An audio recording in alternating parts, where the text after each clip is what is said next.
Δίπλα μου έχω τον Μανώλη Σκουλικάρη, τον προπονητή από τον ΑΟ Θήρας. Coach, συγχαρητήρια. Μια εξαιρετική προσπάθεια. Κερδίσατε 3-1 εδώ σε μια δύσκολη έδρα και κερδίσατε και μια θέση στο Final Four. Πώς νιώθετε? Νιώθουμε χαρούμενοι.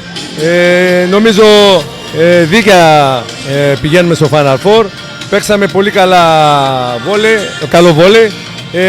Απλά εκείνο το διάστημα στο 24-20 στο τρίτο σετ μας έκανε πιο επικίνδυνη την νίκη.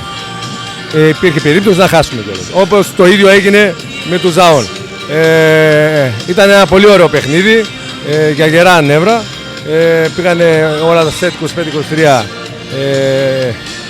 Για μας είναι ένα Final Four το οποίο θα πάμε να το χαρούμε, να διεκδικήσουμε και τώρα θα χαρούμε και αύριο θα ξαναξεκινήσουμε για το επόμενο μάτς που έχουμε και συνεχίζουμε το Σάββατο με τον Παναθηναϊκό.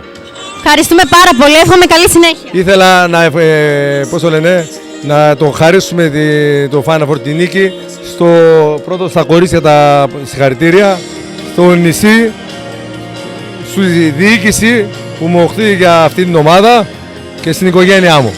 Ευχαριστούμε πολύ.